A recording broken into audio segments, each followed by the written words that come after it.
بسم الله الرحمن الرحيم الحمد لله رب العالمين الصلاة والسلام على نبينا محمد وعلى آله وصحبه أجمعين ثم أما بعد رب اشرح لي صدري ويسر لي أمري واحلل عقدة من لساني يفقهوا قولي آمين یا رب العالمین۔ ویسے تو یہ لیکچر سیریز سورۃ الکہف کا آغاز ہے، مگر ہم سورۃ الکہف کی ابتدائی آیات کو کبھی ٹھیک سے سمجھ نہیں سکتے جب تک سورۃ الاسراء سے اس کا تعلق نہ سمجھ لیں۔ سورۃ الکہف 18 نمبر پر ہے، اس سے پہلے سورۃ الاسراء ہے۔ سورۃ الاسراء کو سورہ بنی اسرائیل بھی کہتے ہیں، دو نام ہیں اس سورت کے۔ مصحف میں پہلے سورۃ الاسراء ہے 17 سورت، اور پھر سورۃ الکہف 18 سورت، اور اس کے بعد سورہ مریم 19 سورت ہے۔ یہ ہم جانتے ہیں، احادیث میں موجود ہے کہ سورۃ الکہف دجالی فتنوں سے حفاظت کرتی ہے، دجالی فتنوں سے بچاؤ کی رہنمائی دیتی ہے۔ لیکن اس سے پہلے سورۃ الاسراء دجالی فتنوں سے پہلے کے حالات کو ڈسکس کری۔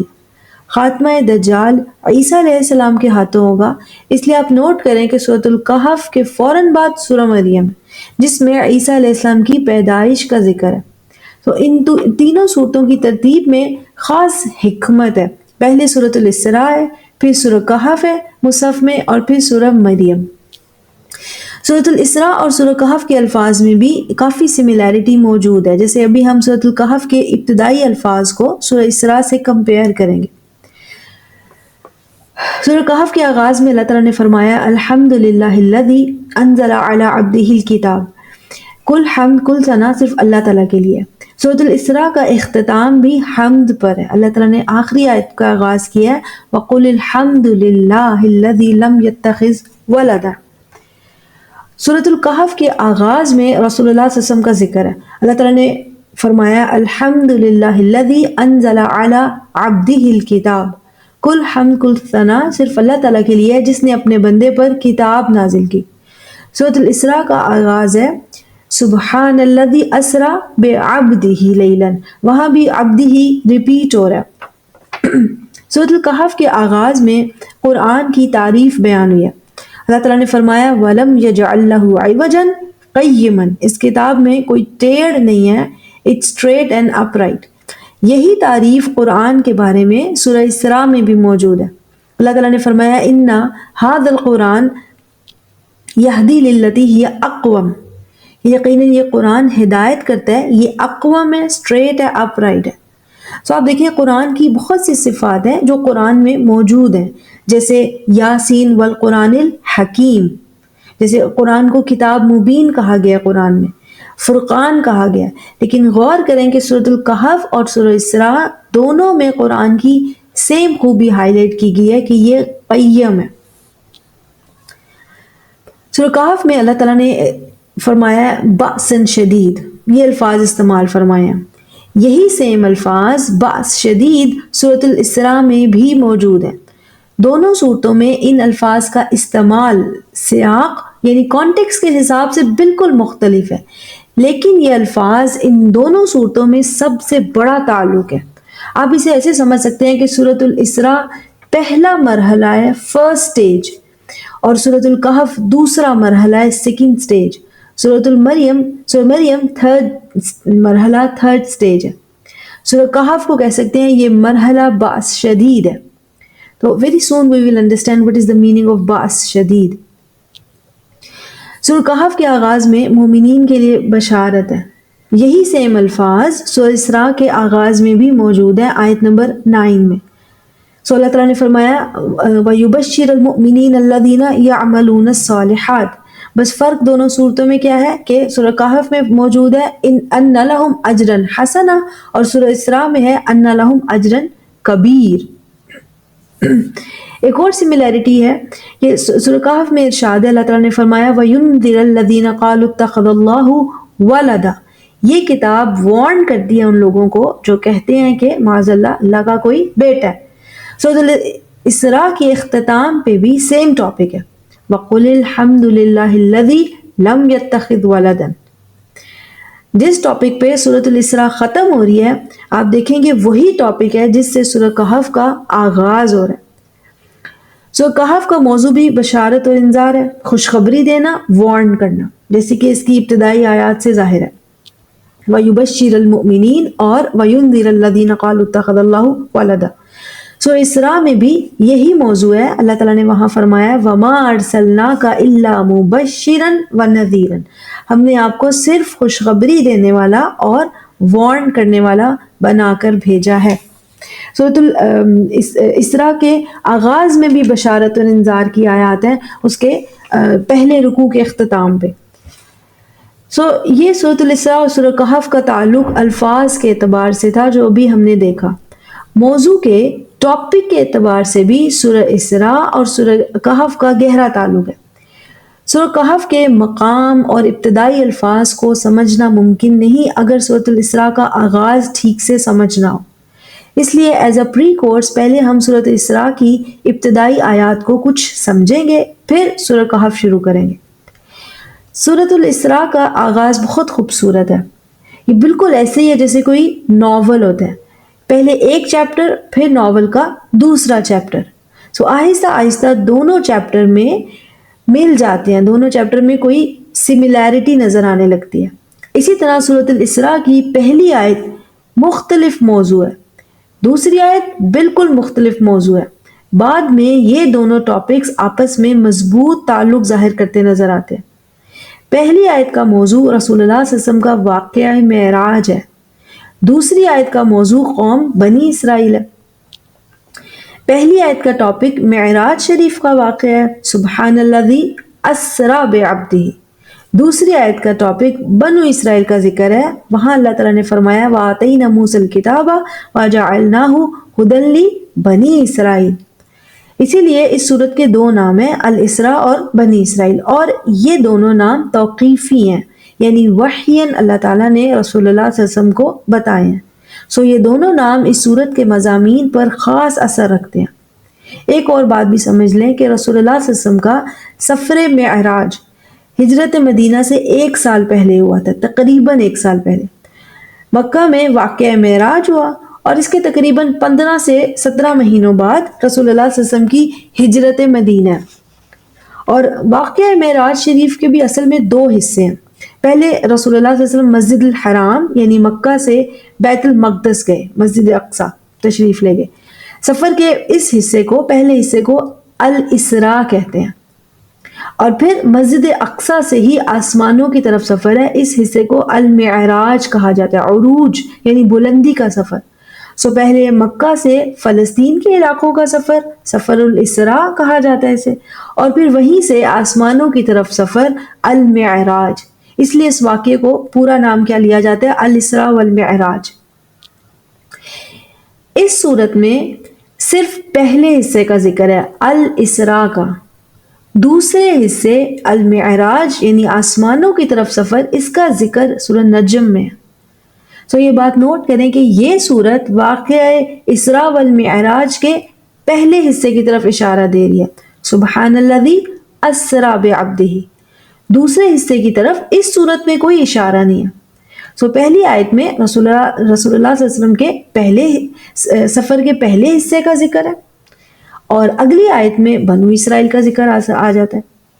رسول اللہ صلی اللہ علیہ وسلم کے مکہ سے القدس کے سفر یعنی بیت الحرام سے مسجد اقصی کے تک کے سفر کا اور بنو اسرائیل کا قرآن میں اکٹھے ذکر کرنے کا کوئی تو مقصد ہوگا، کوئی تو حکمت ہوگی۔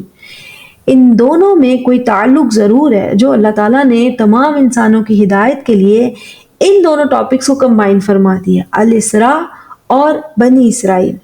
یہی اس صورت کے 2 نام ہیں جو وحیاً نازل ہوئے ہیں، یعنی اللہ تعالیٰ کی طرف سے نازل ہوئے ہیں، اور یہ نام صورتوں کے موضوع پر بالکل اثر رکھتے ہیں۔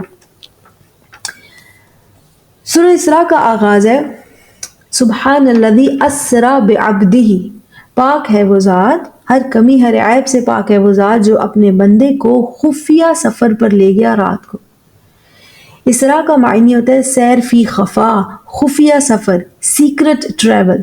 جب اس سورت کا نام لیتے ہیں سورۃ الاسراء تو اس کا معنی انگلش میں بنتا ہے a surah about the secret journey، ویسے لگتا ہے کسی ناول کا ٹائٹل ہے۔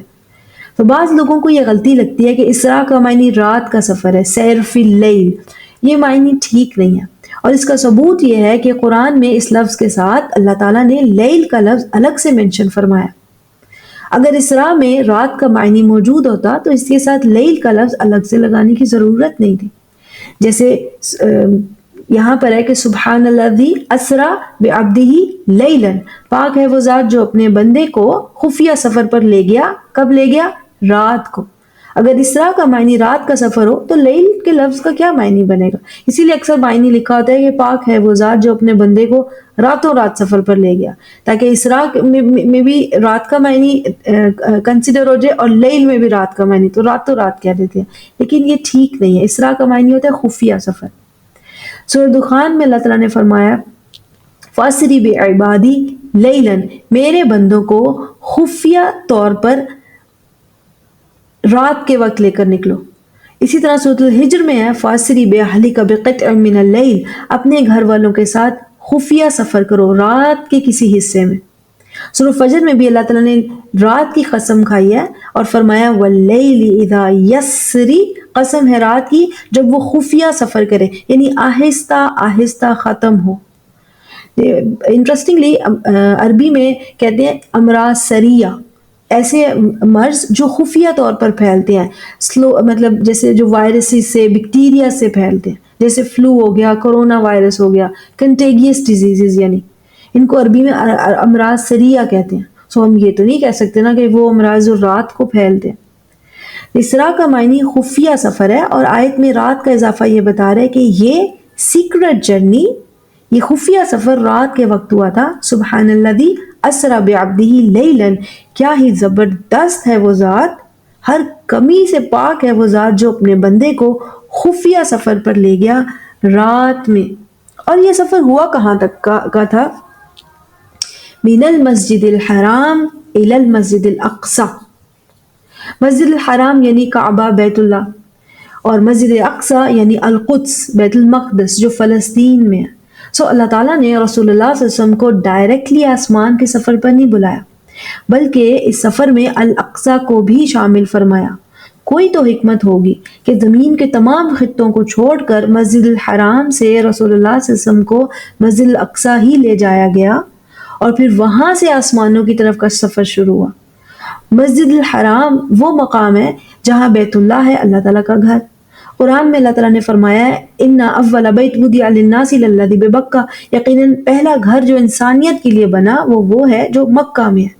تو پہلا گھر جو آدم علیہ السلام کے زمانے میں بنا وہ بیت اللہ ہے.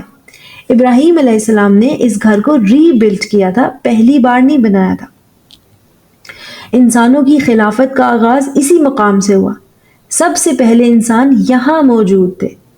پہلا گھر بھی یہی ہے، اور پہلی مسجد یعنی سجدے کی جگہ، عبادت کی جگہ بھی یہی بیت اللہ ہے.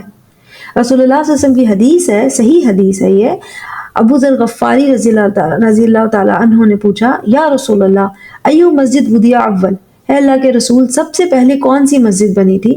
سو انہوں نے فرمایا المسجد الحرام. قلت ثم ایو، پھر میں نے پوچھا کہ اس کے بعد کون سی بنی تھی؟ تو انہوں نے جواب دیا ثم المسجد الاقصی، اس کے بعد مسجد اقصی بنی تھی. سو پہلا گھر جو اس دنیا میں بنا وہ بیت اللہ ہے، اور پہلی سجدے کی جگہ، عبادت کی جگہ بھی یہ بیت اللہ ہی ہے. دوسری عبادت کی جگہ جو انسانوں کے لیے بنی وہ مسجد الاقصی ہے. مسجد الحرام کے الفاظ میں حرام کا معنی کیا ہے؟ ممنوع. مسجد تو کہتے ہیں نا سجدے کی جگہ، یہ تو اس کا معنی ہو گیا مسجد کا. الحرام کا معنی ہوتا ہے ممنوع، منع ہونا، prohibited. ایسی مسجد جس کی کچھ ممنوعات ہیں، ریسٹرکشنز ہیں.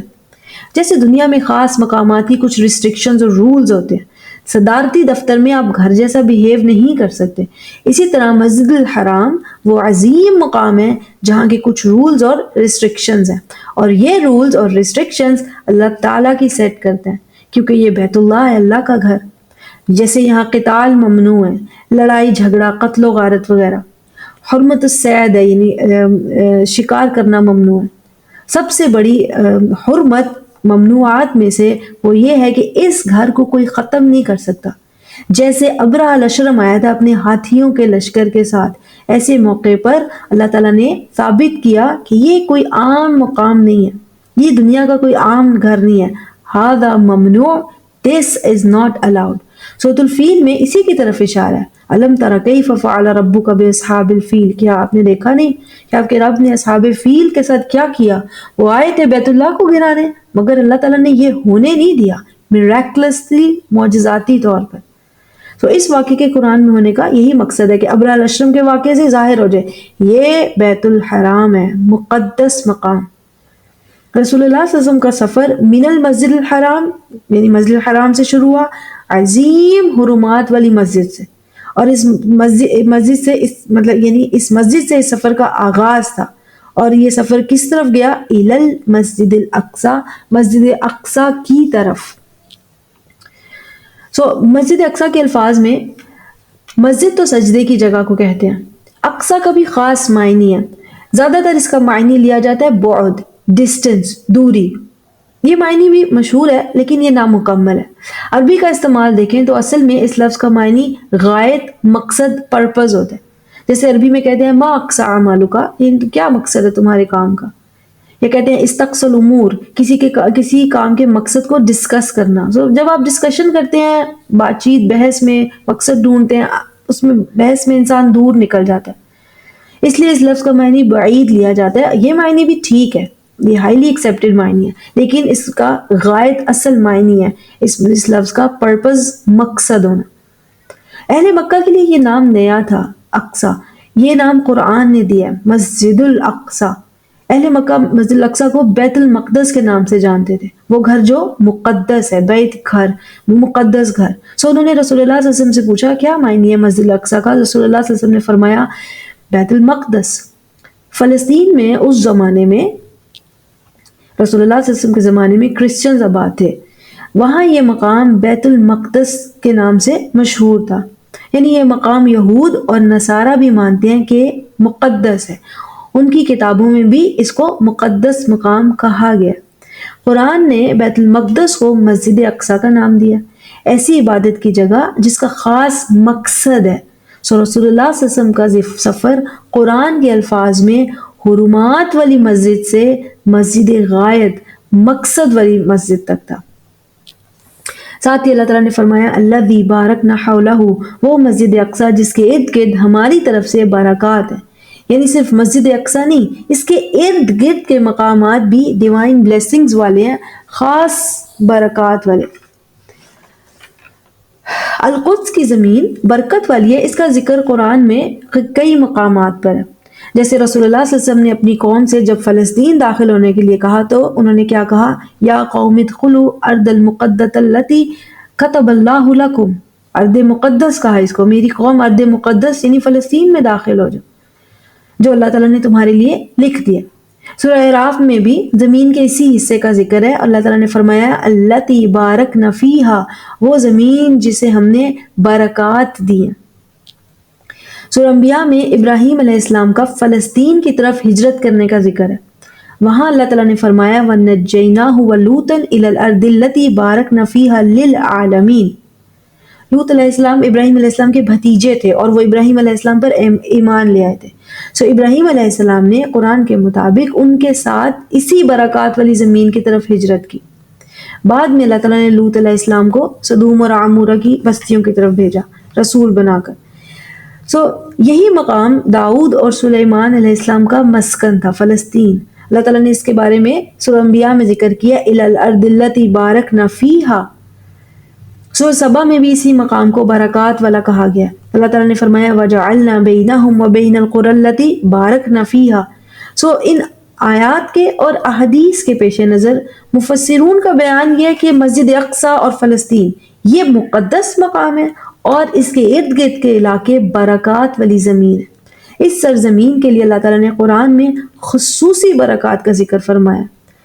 یہ وہ مقام ہے جہاں سے برکات کل عالم کے لیے، تمام انسانوں کے لیے پھیلتی ہیں، اس لیے اسے کیا کہا گیا ہے؟ بارکنا فیہا للعالمین، ہم نے اس میں کل عالمین، تمام انسانوں کے لیے برکات رکھی ہے، اور یہ برکات تاریخ سے ثابت ہے۔ جیسے ابراہیم علیہ السلام نے انہی علاقوں کی طرف ہجرت فرمائی، یہ انبیاء کی سرزمین ہے۔ تاریخ گواہ ہے کہ اس سرزمین پر بڑے بڑے معرکے ہوئے اور ہمیشہ یہاں سے انسانیت کے لیے خیر برآمد ہوا۔ جیسے یرموک کی جنگ اس کی حدود پر ہوئی، جس میں رومی سلطنت کو شکست ہوئی، اسلام کو فروغ ملا۔ حتین کی فیصلہ کن جنگ یہاں ہوئی، جالوت کا قتل یہاں ہوا، دجال کا خاتمہ اس زمین پر ہوگا، یاجوج ماجوج کا خاتمہ اس سرزمین پر ہوگا۔ قرآن میں جن انبیاء کا ذکر ہے زیادہ تر انہی علاقوں سے تعلق رکھتے تھے۔ اسی طرح تاریخ میں منگول کہاں پہنچ کر رکے، ارض المقدس میں پہنچ کر ان کا زور ٹوٹ گیا۔ نو ڈاؤٹ یہ برکات والی زمین ہے، اس پہ ہونے والے فیصلے کن معرکے ہمیشہ ہمیشہ انسانیت کے لیے خیر لاتے ہیں، صرف اس خطے کے لیے نہیں، تمام انسانیت کے لیے۔ اِلَى الْأَرْضِ الَّتِي بَارَكْنَا فِيهَا لِلْعَالَمِينَ۔ صحیح حدیث میں بھی اس سرزمین کا بہت ذکر ہے۔ ایک جیسے مثال لے لیتے ہیں، رسول اللہ صلی اللہ علیہ وسلم نے فرمایا طوبیٰ للشام، شام کے لیے خوشخبری ہے۔ تو صحابہ نے پوچھا لِأَيِّ ذَلِكَ یا رسول اللہ، یہ کس وجہ سے ہے؟ انہوں نے فرمایا لِأَنَّ مَلَائِكَةَ الرَّحْمَٰنِ بَاسِطَةٌ أَجْنِحَتَهَا عَلَيْهَا، کیونکہ رحمان کے فرشتے اس سرزمین پر اپنے پر پھیلائے ہوئے ہیں، یعنی خاص رحمت الہی میں ہے یہ مقام۔ اسی طرح اور بھی بہت سی احادیث ہیں جو اس سرزمین کی خصوصیت اور اس کی فضیلت بیان کرتی ہیں۔ تو ہم نے سمجھ لیا کہ قرآن اور حدیث سے ثابت ہے کہ یہ مقام القدس، یہ مقام برکات والا ہے۔ علماء کے بقول نیل سے فرات تک کا علاقہ اس میں آ جاتا ہے، اور مسجد اقصیٰ اس مقدس مقام کا، برکات والی زمین کا سینٹر پوائنٹ ہے، جہاں سے تمام انسانیت کے لیے برکات کا ظہور ہوتا ہے۔ سو رسول اللہ صلی اللہ علیہ وسلم کا سفر اسراء جو ہے وہ حرمت والی عظیم ترین مسجد الحرام سے برکات والی عظیم ترین مسجد اقصیٰ تک تھا۔ اس کے بعد اللہ تعالیٰ نے فرمایا لِنُرِيَهُ مِنْ آیَاتِنَا۔ اس سفر کا مقصد یہ ہے کہ ہم اسے یعنی اپنے بندے کو اپنی نشانیاں دکھائیں۔ اگر ہوتا لِنُرِيَهُ آیَاتِنَا یعنی ہم اسے اپنی نشانیاں دکھائیں، یہاں کیا بیان کیا گیا ہے؟ لِنُرِيَهُ مِنْ آیَاتِنَا، ہم اسے اپنی آیات میں سے دکھائیں، یعنی تمام نہیں، بعض سلیکٹڈ آیات دکھائیں۔ وہ سلیکٹڈ آیات جو اللہ الحکیم کے مطابق آخری رسول، قیامت تک کے تمام انسانوں کے رسول کے لیے دیکھنا بہت ضروری تھی۔ تو دیکھیں اللہ تعالیٰ کا کوئی بھی عمل حکمت کے بغیر نہیں ہوتا۔ اللہ تعالیٰ نے فیصلہ فرمایا رسول اللہ صلی اللہ علیہ وسلم کے لیے اسراء اور معراج کے سفر کا، اس میں کوئی نہ کوئی حکمتیں ہوں گی۔ آخری رسول کو ہی اللہ تعالیٰ نے یہ سفر کرایا، اس میں بھی حکمت ہوگی۔ پہلے زمینی سفر ہے، پھر آسمانی سفر ہے اسراء اور معراج میں، اس میں بھی یقیناً حکمت ہوگی۔ سو یہ تمام حکمتیں قرآن اور سنت کو کیئرفلی اسٹڈی کرنے سے واضح ہو جاتی ہیں۔ ابھی سوال یہ بنتا ہے کہ اللہ تعالیٰ نے رسول اللہ صلی اللہ علیہ وسلم کو کیا آیات دکھائیں؟ لِنُرِيَهُ مِنْ آیَاتِنَا۔ اگر جواب یہ لیا جائے کہ اللہ تعالیٰ نے آسمانوں کی سیر کرائی، جنت اور جہنم دکھائے، سدرۃ المنتہا کا مقام دکھایا، مگر یہ تمام کی تمام آسمانی نشانی ہیں۔ اس صورت میں صرف اور صرف زمینی سفر کا ذکر ہے۔ آسمانی سفر اور آسمانی آیات کا ذکر سورہ نجم میں ہے۔ وہاں اللہ تعالیٰ نے فرمایا عند سدرۃ المنتہا عندہا جنت المأویٰ، اور آگے چل کر فرمایا لقد رأى من آیات ربہ الکبریٰ۔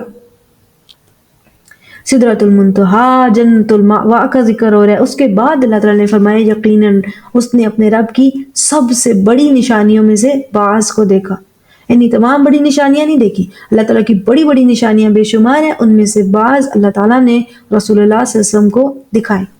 تو سورہ نجم میں آسمانی آیات، آسمانی نشانیاں دیکھے جانے کا ذکر ہے۔ ان آیات کے دکھانے میں بھی لازماً کوئی نہ کوئی حکمت ہوگی۔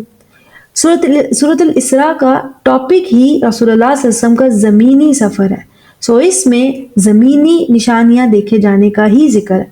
اگر کوئی کہے کہ یہاں نشانیوں کا معنی ہے کہ اللہ تعالیٰ نے رسول اللہ صلی اللہ علیہ وسلم کو یہ تمام علاقہ دکھایا، بیت المقدس اور اس کے ارد گرد کے علاقے، یہ ٹھیک ہے، مگر اس میں مزید معنی بھی شامل ہے۔ دیکھیں آیت کے آخر میں فرمایا گیا انہ هو السمیع البصیر، یقیناً وہ ہے جو السمیع ہے، ہر شے سننے والا، اور البصیر سب کچھ دیکھنے والا۔ سو ذرا امیجن کریں، پہلے سماعت اور بصارت کو سمجھ لیتے ہیں۔ جب آپ کے سامنے کچھ ہوتا ہے آپ دیکھ بھی رہے ہیں، سن بھی رہے ہیں۔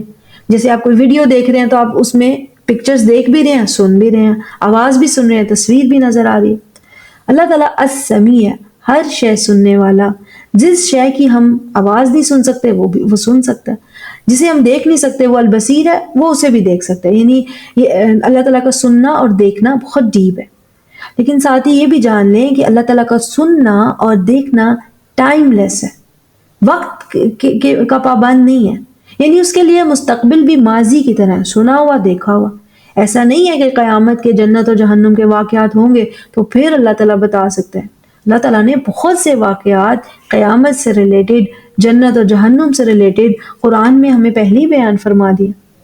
سو اللہ تعالیٰ اس لمحے ہمیں تمام کائنات کو سن بھی رہا ہے، دیکھ بھی رہا ہے، ساتھ ہی ماضی بھی اس کے سامنے ہے اور مستقبل میں بھی جو کچھ ہونے والا ہے وہ بھی اس کے سامنے ہے. سو اللہ تعالیٰ نے انسانوں کے آخری رسول کو مسجد الحرام سے مسجد اقصی پہنچایا اور امت کے آنے والے حالات دکھائے. لِنُرِيَهُ مِنْ آیاتنا، بعض نشانیاں دکھائیں جو امت کے آنے والے حالات تھے. جیسے مثال کے طور پر کیسے امت عروج اور زوال کا شکار ہوگی، دجالی فتنوں میں مومنین کیسے ثابت قدم رہیں گے، کون ہوں گے جو قرآن و سنت کو تھامے رہیں گے اور کون ہوں گے جو فساد کا باعث بنیں گے. ہو سکتا ہے بالخصوص مسجد اقصی اور اس کے ارد گرد کے علاقے، برکات والے علاقے، ان کے مستقبل میں آنے والے حالات دکھائیں. یعنی امت پر آنے والے حالات میں سے بعض نشانیاں اللہ تعالیٰ نے مسجد الاقصی کے سفر میں امت کے رسول کے سامنے رکھی. اور یہ واقعہ کب کا ہے؟ جب رسول اللہ صلی اللہ علیہ وسلم ابھی مکہ میں تھے، ابھی مسلم ریاست بنی بھی نہیں تھی، اسلام عرب سے باہر نکلا ہی نہیں تھا. انفیکٹ موسٹلی مکہ میں ہی موجود تھا ابھی تک. سو اللہ تعالیٰ نے آنے والے وقت اور حالات میں سے اپنے رسول کو دکھایا. رسول اللہ صلی اللہ علیہ وسلم نے اس سفر میں کیا کیا نشانیاں دیکھی، اس کا ذکر اسی سورت کی آیت نمبر 60 میں ہے. وہاں اللہ تعالیٰ نے فرمایا وَإِذْ قُلْنَا إِنَّ رَبَّكَ أَحَاطَ بِالنَّاسِ، اور جب ہم نے فرمایا یقیناً آپ کے رب نے تمام انسانوں کا احاطہ کر رکھا ہے، سراؤنڈ کر رکھا ہے انہیں. یہ صرف فزیکل احاطہ نہیں ہے، جو لوگ دنیا سے چلے گئے وہ بھی اس احاطے میں آ جاتے ہیں کیونکہ وہ بھی تو الناس میں شامل ہیں. جو کسی وقت دنیا میں موجود ہیں وہ بھی اس احاطے میں آ جاتے ہیں کیونکہ وہ بھی انسان ہیں. جو مستقبل میں دنیا میں آئیں گے وہ بھی اس میں شامل ہیں. یعنی تمام انسانوں کا کل احاطہ اللہ تعالیٰ نے کر رکھا ہے، وہ ان کے تمام حالات اور واقعات جانتا ہے. سو اسی میں سے کچھ رویت، کچھ حالات اور واقعات رسول اللہ صلی اللہ علیہ وسلم کو دکھائے گئے کیونکہ وہ تمام انسانوں تک کے لیے رسول ہے، قیامت تک کے تمام انسانوں کے لیے. تو آخری رسول کو اللہ تعالیٰ نے انہی آیات میں سے بعض دکھائیں. تو آیت نمبر 60 کا ترجمہ آپ پڑھ لیں، اس پہ مزید ڈسکشن اس لیکچر کے سکوپ سے باہر ہے. تو یہاں پہلی آیت کی ڈیٹیل ختم ہو گئی. سبحان الذی اسری بعبدہ لیلا، پاک ہے وہ ذات، ہر کمی ہر عیب سے پاک ہے. کیا ہی زبردست حکیم اور عظیم ہے وہ ذات جو اپنے بندے کو خفیہ سفر پر لے گیا. کب؟ لیلن، رات کو. کہاں؟ من المسجد الحرام الی المسجد الاقصی، عظیم حرمات والی مسجد سے مسجد اقصی لے گیا. کون سی مسجد اقصی؟ الذی بارکنا حولہ، وہ مقام، وہ مسجد جس کے ارد گرد ہم نے برکات ہی برکات رکھی ہیں.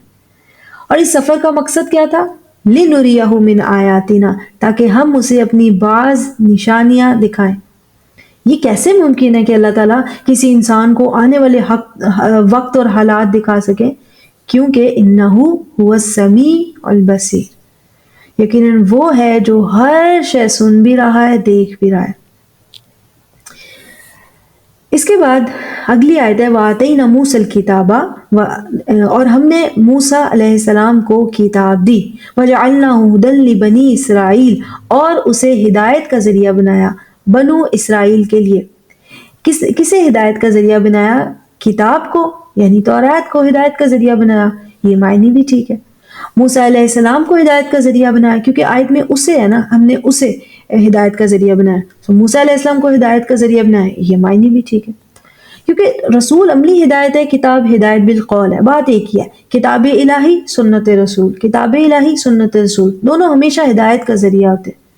سو یہ کتاب الہی اور سنت رسول دے کر بنو اسرائیل کو وارن کیا، اللہ تتخذوا من دونی وکیلا، دھیان رکھنا، بی مائنڈ فل یعنی غلطی نہ کرنا، یہ کیا میرے علاوہ کسی کو وکیل نہ بنانا، میرے علاوہ کسی پر اعتماد نہ کرنا، اللہ تتخذوا من دونی وکیلا۔ تو ایک لمحے کو سوچیں کہ توریت میں بہت سی ہدایات ہوں گی، کتاب الہی ہے، لیکن اللہ تعالیٰ نے ایک ہدایت کو یہاں اسپیسیفکلی ہائی لائٹ کر کے بیان فرمایا۔ بنو اسرائیل کو سنت رسول دی، کتاب دی اور وارن کیا میرے علاوہ کسی پر بھروسہ نہ کرنا، جس کا معنی بنتا ہے کہ جو ہدایت میں نے رسول اور کتاب کے ذریعے بھیجی ہے یہی بھروسے کے قابل ہے، اسی پر اعتماد کرنا، جیسے بھی حالات ہوں اپنا توکل بھروسہ میری بھیجی گئی آیات پر قائم رکھنا، یعنی یہی تمہیں گائیڈ کریں گی اور برائی سے روکیں گی۔ قرآن اور سنت رسول یعنی کتاب اور سنت رسول کہہ لیں، اس کو تھامے رکھنے سے انسان گمراہی کی طرف نہیں جاتا، یہ ہمیشہ انسان کو ہدایت پر رکھتے ہیں۔ اس کے بعد اللہ تعالیٰ نے فرمایا ذریۃ من حملنا مع نوح، اے ان لوگوں کی نسلوں جو نوح علیہ السلام کے ساتھ کشتی پر سوار تھے، یعنی اللہ تعالیٰ نے بنو اسرائیل کو ان لوگوں کی نسل کہہ کر پکارا ہے جو نوح علیہ السلام پر ایمان لائے اور ان کے ساتھ کشتی پر سوار ہوئے۔ یہ بہت ہی دلچسپ تعلق ہے، یہ ایسے ہی ہے جیسے آپ کسی کو اس کے باپ دادا کے اعلیٰ اخلاق اور نیک صفات کے تعلق سے پکاریں، اے فلاں نیک انسان کی اولادوں، ذریۃ من حملنا مع نوح، اے بنی اسرائیل، اے ان لوگوں کی نسلوں جو نوح علیہ السلام کے ساتھ سوار تھے، تمہارے آباء و اجداد اللہ تعالیٰ پر بھروسے اور توکل کی عظیم مثال تھے۔ تو نوح علیہ السلام کے ساتھ کشتی پر صرف وہی لوگ سوار تھے جو ایمان لائے، نوح علیہ السلام کے گھر والے اور اہل ایمان صرف کشتی پر یہی سوار تھے، ان کے گھر والوں میں سے بھی وہ جو اہل ایمان تھے، جیسے ان کی بیوی بھی رہ گئی، ان کا ایک بیٹا بھی طوفان میں غرق ہو گیا۔ نوح علیہ السلام نے قرآن کے مطابق 950 سال تو صرف تبلیغ کی ہے، اتنی ان کی تبلیغ کی عمر تھی، یعنی ان کی زندگی اس سے لمبی تھی۔ تو نوح علیہ السلام کے اور بچے بھی تھے، اس کا مطلب جو اہل ایمان کے ساتھ کشتی میں سوار تھے، باقی تمام انسان غرق ہو گئے، اہل ایمان اور نوح علیہ السلام کی اولاد رہ گئی۔ اس کے بعد نسل انسانی ایسے ہی چلی ہے کہ نوح علیہ السلام کے بیٹے اہل ایمان عورتوں سے زوجیت میں ہو گئے اور اہل ایمان مرد نوح علیہ السلام کی بیٹیوں سے نکاح میں ہو گئے، اور پھر انہی کی اولاد سے نسل انسانی چلی۔ اسی نسبت کا واسطہ بنو اسرائیل کو دیا گیا، تم عظیم بھروسے اور توکل والے لوگوں کی اولادیں، انہ کان عبدا شکورا، یقیناً وہ ہمیشہ سے بہترین عبد، اللہ تعالیٰ کے آگے خشوع رکھنے والا یعنی جھکنے والا، یہ عبدیت کا معنی ہے، اور شکور تھا، شکر گزار۔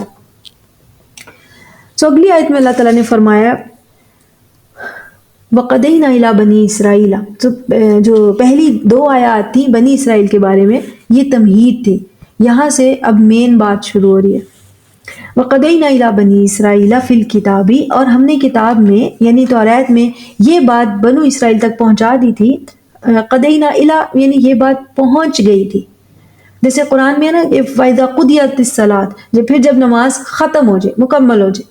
اسی طرح سورہ یوسف میں یوسف علیہ السلام نے کیا فرمایا، قُضِيَ الْأَمْرُ الَّذِي فِيهِ تَسْتَفْتِيَانِ، جس بات کے بارے میں تم معلوم کرے تھے اس کا فیصلہ ہو چکا ہے۔ سو قدینا یعنی کوئی کام مکمل کے درجے میں ہونا، کمپلیٹڈ۔ وقدینا الی بنی اسرائیل فی الکتاب، اور بنی اسرائیل کو ہم نے مکمل طور پر یہ بات ان کی کتاب میں پہنچا دی تھی، یعنی قرآن کے مطابق آیت میں آنے والے الفاظ ان کی کتابوں میں لکھے ہوئے موجود ہیں، زبانی کلامی بھی نہیں، کتاب میں موجود ہیں۔ سو اللہ تعالیٰ کی طرف سے ان کی کتاب میں انہیں کیا بتا دیا گیا تھا، لَتُفْسِدُنَّ فِي الْأَرْضِ مَرَّتَيْنِ، تم لازماً ایسا ہوگا اے بنو اسرائیل کہ تم لوگ زمین میں 2 مرتبہ فساد کرو گے۔ اب یہاں زمین سے مراد کل زمین نہیں ہے، کوئی پوری زمین پہ تو فساد نہیں کر سکتا، کیونکہ سفر رسول مسجد اقصی کی طرف تھا، تو اس وجہ سے یہاں زمین سے مراد برکات والی زمین ہے، مسجد اقصی اور اس کے ارد گرد کے علاقے۔ جیسے ہم اردو میں بھی کہتے ہیں نا کہ میں نے زمین بیچ دی، تو کل زمین تھوڑی بیچتا کوئی، کہ یہ مجاز مرسل ہوتا ہے، اصل میں کل بول کر جز مراد ہونا، ایک ٹکڑے زمین کی بات ہو رہی ہے کہ میں نے اپنی زمین بیچ دی۔ اسی طرح یہاں بھی مسجد اقصی، القدس اور اس کے ارد گرد کے علاقوں کی بات ہو رہی ہے۔ بنو اسرائیل کی کل تاریخ انہی علاقوں کی ہے۔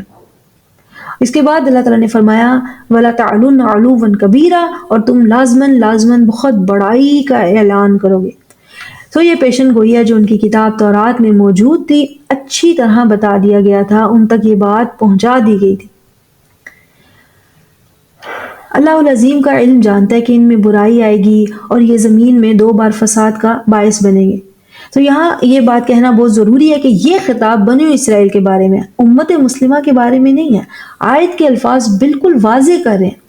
اللہ تعالیٰ نے فرمایا وَقَضَيْنَا إِلَىٰ بَنِي إِسْرَائِيلَ فِي الْكِتَابِ، ہم نے بنی اسرائیل کو ان کی کتاب میں بتا دیا تھا۔ یہ پیشن گوئی انہیں پہلے ہی انفارم کر دی تھی۔ ایسی کوئی پیشن گوئی قرآن یا سنت میں مسلمانوں کے لیے نہیں ہے کہ مسلمان بھی زمین میں 2 بار فساد کریں گے۔ قرآن جو بات کہہ رہا ہے وہ الا بنی اسرائیل ہے کہ یہ بات ان کی کتاب میں انہیں کہی گئی تھی۔ اس لیے ہم یہ نہیں کہہ سکتے کہ قرآن میں ان کے بارے میں موجود ہے، ہم پر بھی اپلائی ہوتا ہے کہ مسلمان بھی 2 بار زمین میں فساد کریں گے اور پھر اللہ تعالیٰ انہیں پنش کرے گا۔ یہ بالکل غیر منطقی ہے۔ یہاں ارض سے مراد بالخصوص ہے ارض المقدس، اور دوسرا قرآن اور سنت میں مسلمانوں کے لیے کوئی ایسی پیشن گوئی نہیں ہے۔ اس آیت میں بھی اسپیسیفکلی بنو اسرائیل کا ذکر ہے۔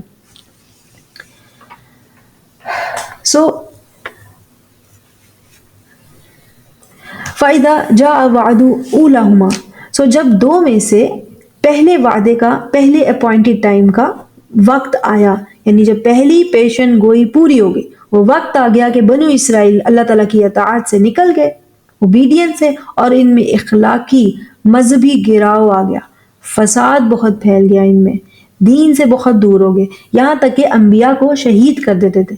اللہ تعالیٰ نے فرمایا فَإِذَا جَاءَ وَعْدُ أُولَاهُمَا، جب پہلی پیشن گوئی کے پورے ہونے کا وقت آ گیا، وہ پوری ہوگی، زمین پر تم نے فساد پھیلا دیا، جواباً بَعَثْنَا عَلَيْكُمْ عِبَادًا لَنَا أُولِي بَأْسٍ شَدِيدٍ، ہم نے تم پر اپنے بندے نازل کیے جو شدید لڑائی والے تھے۔ پہلی پیشن گوئی ان الفاظ کے مطابق پوری ہو چکی ہے، اس وقت جب ان میں فساد حد سے بڑھ گیا تھا۔ اللہ تعالیٰ نے اپنے بندوں کے ذریعے انہیں پنش کیا۔ کیونکہ یہ پیشن گوئی پوری ہو چکی ہے، اس لیے بنی اسرائیل کی تاریخ سے اسے بہت آسانی سے سمجھا جا سکتا ہے۔ بنی اسرائیل موسیٰ علیہ السلام کے ساتھ مصر سے نکلے، اور ان کا ٹارگٹ کیا تھا؟ فلسطین میں انٹر ہونے کا، ارض المقدس میں، لیکن بنی اسرائیل نے قتال سے انکار کر دیا۔ موسیٰ علیہ السلام کی زندگی میں یہ فلسطین میں داخل نہیں ہوئے۔ موسیٰ علیہ السلام کی وفات کے بعد یوشع بن نون کی قیادت میں یہ فلسطین میں داخل ہوئے، مگر ایک دم ہی تمام علاقوں پر قبضہ نہیں ہو جاتا، ریاست نہیں بن جاتی، کچھ وقت لگتا ہے سلطنت بننے میں، فتوحات ہونے میں۔ 1245 BCE میں یوشع بن نون کی قیادت میں یہ فلسطین میں داخل ہوئے تھے۔ BC یعنی قبل مسیح، عیسیٰ علیہ السلام کی پیدائش سے 1245 سال پہلے۔ اس کے بعد 1000 BCE کا دور داؤد علیہ السلام کا تھا، جنہوں نے جالوت کو قتل کیا اور یروشلم میں سلطنت بنائی۔ ان کے بعد ان کے بیٹے سلیمان علیہ السلام کا دور بھی بنو اسرائیل کے فلسطین میں پھیلاؤ اور پراسپیرٹی کا تھا، پیس اینڈ پراسپیرٹی۔ سلیمان علیہ السلام کی زندگی میں ہی ان میں برائیاں، یعنی بنو اسرائیل میں برائیاں آنا شروع ہو گئی تھی، لیکن ان کے اندر معاملات دبے رہتے تھے، اچھے کنٹرول میں تھے۔ سلیمان علیہ السلام کی وفات کے بعد یہ عظیم ریاست آہستہ آہستہ تباہی کا شکار ہوتی رہی، اور جلد ہی ان کے آپس میں فساد اور نفرتوں کی وجہ سے یہ 2 گروپس میں ڈیوائیڈ ہو گئے۔ بنو اسرائیل کے 12 قبیلے تھے۔ سلیمان علیہ السلام کی وفات کے بعد سلطنت 2 پارٹس میں تقسیم ہو گئی۔ ایک کا نام تھا ریاست اسرائیل، اس میں 10 قبیلے تھے بنو اسرائیل کے۔ یہ ریاست فلسطین کے ناردرن حصے میں تھی۔ دوسری ریاست کا نام تھا یہودا، انہی کو یہود کہتے ہیں، کنگڈم آف جوڈا۔ اس میں 2 بڑے قبیلے تھے، اور اس ریاست کا دارالخلافہ، کیپٹل جو ہے یروشلم تھا، جہاں مسجد الاقصی ہے، اور یہودا جو ہے یہ فلسطین کے ساؤدرن پارٹ میں تھی۔ تو 10 قبائل اسرائیل میں اکٹھے ہو گئے اور 2 یہودا میں۔ یہ وہ دور تھا جس کا ذکر قرآن میں لا تفسدن، کہ اس دور میں ان میں فساد، بدامنی، قتل و غارت، دین سے دوری، آپس میں لڑائی، انبیاء کا قتل وغیرہ، اس طرح کی کئی برائیاں تھیں۔ جب یہ پیشن گوئی پوری ہو گئی کہ یہ اللہ تعالیٰ کی اطاعت سے باہر نکلیں گے، فساد کریں گے، تو لازماً اللہ تعالیٰ اپنے بندوں کے ذریعے انہیں سزا دیں گے۔ پہلی سزا انہیں 720 BCE میں، 720 قبل مسیح میں